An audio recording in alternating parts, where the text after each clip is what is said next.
अस्सलाम वालेकुम वरहमतुल्लाहि वबरकातुहू। दोस्तों आवां अली हसन अब्बासी। जेकर मुझो चैनल पहिरियों दफ़ो ॾिसी ऐं ॿुधी रहिया आहियो त बराए महिरबानी मुझे चैनल खे सब्सक्राइब कंदा, बेल आइकन खे क्लिक कंदा ऐं जेकर मुंहिंजी ऑडियो पसंदि अचे त उनखे लाइक कंदा ऐं कमेंट बॉक्स में पंहिंजी राय खां आगाह कंदा। किताब जो नालो आहे ख्वाबनगर ताज़ियतनामा, मुसनिफ़ महमूद मुग़ल, छपींदड़ अमरता पब्लिकेशन, अमरता छापघर, हैदराबाद सिंध, छपाईंदड़ ढोल फ़कीर फाउंडेशन सिंध। छापो पहिरियों जनवरी 2023 ईस्वी। अदाकार अनवर सोलंकी। हिकिड़ो हुयो अनवर सोलंकी। मोहतरम अनवर सोलंकी साहब जनिब जुमे जे ॾींहुं सखी हसन जे क़ब्रिस्तान में पंहिंजी जाइ वञी वरिती। ॿिनि वालनि जे प्लाट ते नेठि हिननि पंहिंजी सॼी ॼमार जी कई कमाई वञी कठे कई। इना लिल्लाहि व इना इलैहि राजिऊन। हिकु दफ़ो ॿीहर अख़बारुनि में सुर्खीअ जो हिकिड़ो जहान आबाद थींदो, संदन वफ़ात खे नाक़ाबिले तलाफ़ी नुक़सानु ॼाणायो वेंदो। उहो बि ॿुधायो वेंदो त हिननि जे जाइ भरणु हिकिड़ो ॾुखियो अमल आहे। कुझु ॾींहं किसा कहाणियूं हलंदा ऐं नेठि वरी कारे जहां दराज़ थी वेंदो। वक़्त जी लट हिन कज़िए खे बि ढके छॾींदी। ईअं ई थींदो अज़ीज़ाने मन ऐं ईअं ई थियणो आहे। उन में कहिड़ी फ़ारसी आहे। इंसानु आहे, उनखे दुनिया जे ॻोल्हे तां बि गुम थियणो आहे ऐं दिलि जे फ़रहीअ तां बि मिटिजणो आहे।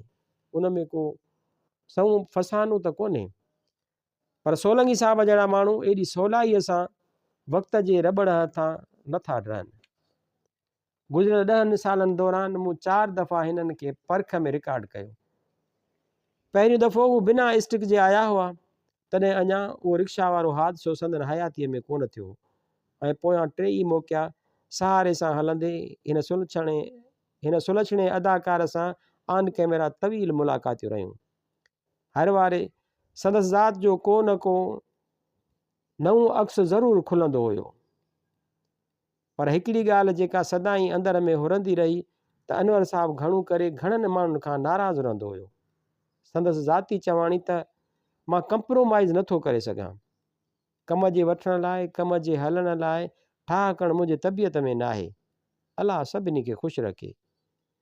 जे कमु ॾियनि था त संदन महिरबानी, भला जे नथा ॾियनि त भाऊ दर त मां बि वञी कोन झलींदोमान। हाणे हिन दुनिया में जंहिंमें तेज़ कूड़ियूं रोशनियूं चहिरे ते लॻल पफिंग जी मदद सां हसीनो जमील अक्स चिटीनि थियूं, उहे नाराज़गियूं, उहो ख़ुददार रवैयो ऐं उहा एप्रोच घणनि खां किथे थी बर्दाश्त थिए। मोहतरम मोहम्मद बख़्श समीजे जे वञण खां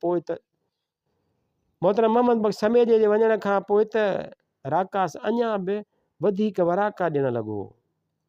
ईअं कोन्हे त प्रोड्यूसर रुॻो ख़ुशामदूं पसंदि था कनि या मिंथ मेड़ ऐं एतक़ाद ऐं एतमाद था रखनि। अलाए केतिरा महिरबान अहिड़ा बि आहिनि जेके का बि कास्टिंग मेरिट खां सवाइ न करे सघंदा आहिनि ऐं हूअं बि हर उहा प्रोडक्ट जेका अवाम ताईं पहुचे थी उन में जे मेरिट जो ख़्यालु न रखियो वेंदो त लाज़मन पंहिंजो नालो बि ॿियनि नालनि सां गॾु ॿुधंदो। पर उहो सभु हूंदे बि किथे किथे कन लाटार थी बि वेंदी आहे ऐं हूअं बि हर ड्रामे में हर माण्हू कास्ट थियणु त तक़रीबन नामुमकिन बि हूंदो आहे। अनवर सोलंकी साहब खे बि वॾी शिकायत पंहिंजे एज़ाज़ व एहतराम खां बि हूंदी हुई। प्राइड ऑफ परफॉर्मेंस मिलण खां पोइ छाकाणि त हिकदमि संदन कैटेगरी पीपी थी वई हुई त खेनि कमु मिलणु घटिजी वियो। प्रोड्यूसरनि जो ख़्यालु हो त बुकिंग में छाकाणि त हिकिड़ो वॾो अमाउंट मरकज़ी अदाकार जी हैसियत ऐं पीपी कैटेगरीअ वारे खे ॾियणो पवंदो त लाज़मन बजट जो कुझु करिणो पवंदो ऐं शायदि उहो ई अहम सबबु हुयो जो अनवर सोलंकी साहब कुर्सीअ ते वेठे पंहिंजे मख़सूस अंदाज़ सां स्टिक लोॾींदे इज़हार ख़्यालु कंदो। एज़ाज़ बि कमाल आहे हिते साईं। तंहिंखां त ॾियनि न त चङो, शल न कैटेगरी वधे, कमु मिलणु झको थी वेंदो, माॻई किथे किथे बंदि बि थी वेंदो। हाणे हिननि खे केरु सम्झाए त बाबा रधिणो उहो ई साॻियो आहे। घर जूं ज़रूरतूं वधनि थियूं, घटिजनि कोन थियूं। असां जहिड़नि जो आसिरो बि बसि कम ते ई आहे। कुझु मिलंदो त चुल्हो बि ॿरंदो। पर साईं हाणे कंहिंखे सम्झायूं ऐं केतिरो सम्झायूं। हू बेहदि ख़ुददार इंसानु हुयो। अलाए केतिरियूं ॻाल्हियूं पी वञण त ॼण संदसि फितरत में शामिलु हूंदो हुयो। पर वरी बि जे भड़को आयो त सोलंकी साहब खे लेखा चोखा करणु ईंदा हुआ। संदसि जूनियर जे हैसियत सां हिन सां मुलाक़ातुनि जो सिलसिलो तक़रीबन 3 ॾहाका हलियो। टीवीअ ते समय जो कैंप में जिते ॿिया सभु मौजूदु हूंदा हुआ उते असीं बि कंहिं न कंहिं कुंड पासे खां मौजूदु हूंदा हुआसीं। मुंहिंजे कुझु सोलो ड्रामनि में त हिननि कमु कयो ऐं सलाह सही सिधी समय जो साहिब खां वरिती, पर जॾहिं मुंहिंजी सीरियल नूरी जाम तमाचीअ में हिननि नूरीअ जे वालिद जे किरदार में अंग भरण लाइ हामी भरी त वधि खां वधि सवाल हिननि मूंखां ई कया। किरदार जो गेटअप, संदसि लबो लहजो, उथणी विहणी, उन्हनि सभिनी जे निस्बतुनि सां अलाए केतिरियूं ॻाल्हियूं संदन हीअं में हुरंदियूं हुयूं। यादि अचेमि थो त किरदार जे मथे ते पाइण वारी टोपीअ, कपिड़े लटे, बोछण वग़ैरह जा अलाए केतिरा सैंपल हिन पाए ॾेखारिया। घटि में घटि मूं लाइ उहो पहिरियों तजुर्बो हुयो त को बि अदाकार पंहिंजे किरदार लाइ एतिरी मथाकुट करे। ऐं यादि जी दरी खुले थी त हिकिड़ो लम्हो उहो बि यादि अचे थो जॾहिं हिकु जग मशहूरु उर्दू चैनल लाइ हिन ख़ादिम जी तहरीर कयल सीरियल इश्क आतश में संदसि कुझु रिकॉर्डिंग्स ॾिसण मां बि वियो हुउसि। असांजी हिकु वॾी अदाकारा उन सीरियल जी प्रोड्यूसर ऐं डायरेक्टर हुई। सेट ते कमु तेज़ीअ सां हली रहियो हो ऐं परियां विरांडे में हिकु सोफ़ा ते वेठे सोलंगी साहब पंहिंजे अंदर जो दर्द ओते रहियो हो। हीउ कमु आहे, हा, हीउ कम जो कैलिबर आहे। जे मजबूरी न हुजे त मां त हितां ई हथु कढां। न DR आहे न CR, बसि वठां आहे। हिकिड़े सीन जे मूड मां अञा निकिरूं ई कोन था त 3 ॿिया सीन्स मुंतज़र आहिनि। लाइनूं कंहिंखे यादि न आहिनि। लवाज़मात लाइ केरु सोचे नथो। तव्हां डायरेक्टर खे सम्झायो, तव्हां राइटर आहियो। ईअं कमु थींदो आहे छा? मथां वरी डायरेक्टर ऐं प्रोड्यूसर साहिबा जा पंहिंजा मसइला हुआ। मूं हिन सां ख़ुदि बहस न कयो, पर बहरहाल जंहिंजा पैसा हूंदा आहिनि शायदि उन वटि असर रसूख़ बि वॾो हूंदो आहे। उन महिल उन्हनि घड़ियुनि में मां उतां रवानो थी वियो हुउसि ऐं कुझु अरसे खां पोइ जॾहिं सोलंगी साहब सां मुलाक़ात थी हुई त संदन निगाह शिकायतुनि सां भरियल हुई, पर संदन चपनि शायदि हाणे इज़हार न करण जी कुवत सम्झी छॾी हुई। पंहिंजे स्टाइल में हिकिड़ो कमाल हूंदा हुआ सोलंगी साहब। धीमो लहजो जेको पाइदार थियण में देरि न कंदो हो। मुंहं ते एक्सप्रेशन्स जा, इज़हार जा हज़ारें शेड्स मौजूदु हूंदा हुआ।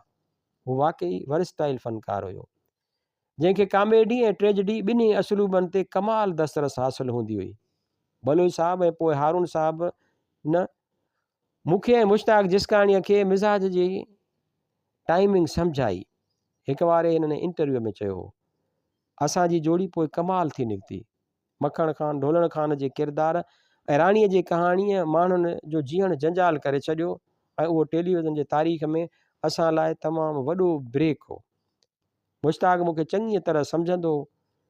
घणे अरसे खां पोइ गॾु हुआसीं, घणे अरसे खां ॿई गॾु हुआसीं ऐं उन खां पोइ त असांखे अलाए केतिरा मौक़िया गॾु परफॉर्म करण जा मिलिया। दुनिया में असां सां वरी नूर मोहम्मद लाशारी बि गॾु हुयो। बसि पोइ त मज़ो अची वियो। सिंधी नाटक जे जहान मां हाणे उहो मज़ो आहिस्ते आहिस्ते ख़तमु थींदो थो वञे। नूर मोहम्मद लाशारी, मुश्ताक जिसकाणी ऐं अनवर सोलंगी जो ट्रिकुंडो हाणे मरहूमीअ जे सफ़ में अची बीठो आहे। उहा केॾी न अजीब ॻाल्हि आहे त जंहिं ज़माने में सॼे आलम में सिंधी कम जी पहुच न हूंदी हुई, मतिलबु असीं सिर्फ़ु वतन अज़ीज़ ताईं महदूदु हूंदा हुआसीं, त अलाए केतिरा ऐं कहिड़ा कहिड़ा आला माणिक असां वटि मौजूदु हूंदा हुआ। कमु हूंदो हो जेको चढ़ी ॿोलींदो हुयो। ऐं उन खां पोइ दौरे जदीद में जिते KTN जे आमद खां पोइ हाणे सिंधी चैनल्स अंगनि में वधी रहिया आहिनि, त असांजा परफॉर्मर हाणे उन क्लास जा न पिया उभरनि जहिड़ी असांखे ज़रूरत आहे। उनजो मतिलबु इहो न आहे त को सॼो जहान ख़ाली थी वियो आहे, पर जे सच ॼाणजे त लाशारी साहब, जिसकाणी साहब ऐं सोलंगी साहब जा कशर कशीर बि असां वटि हिन वक़्तु त मौजूदु न आहिनि। ईंदड़ वक़्त लाइ धणीअ खे पारत आहे। शहदादपुर मां खयल मिटी कराचीअ में मिली वई आहे। हिकु सदाबहार मुकमल परफॉर्मर पंहिंजी ज़िंदगीअ जे मिलनी कामयाबियुनि ऐं नाकामियुनि खे साण करे रुख़सत थी चुको आहे। हाणे त बसि सभु जुमिला रस्मी जुमिला ई लॻनि था। वथियूं वेह गाॾड़ियूं ऐं मुख़्तलिफ़ तहरीरुनि सां गॾु सोलंगी साहिब पंहिंजी आत्मकथा मां बि केतिरा हवाला उते कोन कया आहिनि। संदसि तहरीर में उहा ई तलख़ी आहे जेका हिकु ख़ुददार इंसान में हुअणु घुरिजे।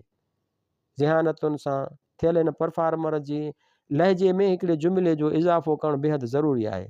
आख़िरी भेरो इंटरव्यू ॾींदे हिन चयो हो, वक़्त जी ख़बर कान्हे, ॾिसो था न सभु हलिया विया, हारून साहब, समेजो साहब, साकी साहब, असांजो बि वारो अॼु या सुभाणे त आहे ई आहे। बसि रुगो उहा ख़्वाहिश आहे त उहो यादि रहे त को अनवर सोलंगी बि हूंदो हो। दुनिया दम गुज़र आहे साईं, केरु थो कंहिंखे यादि रखे। हिन बेमहर जहान में सोलंगी साहिब बि हाणे हिकु यादि थी रहिजी वेंदो, जेका बि शायदि कंहिं वटि बाक़ी बचे। बाक़ी फ़न जी दुनिया में हिकिड़ो कतबो लॻी चुको आहे, हिते अनवर सोलंगी रहे थो, जंहिंखे कमु करणु यकीनन ईंदो हो। छपियल आचर 6 अप्रैल 2008 ईस्वी।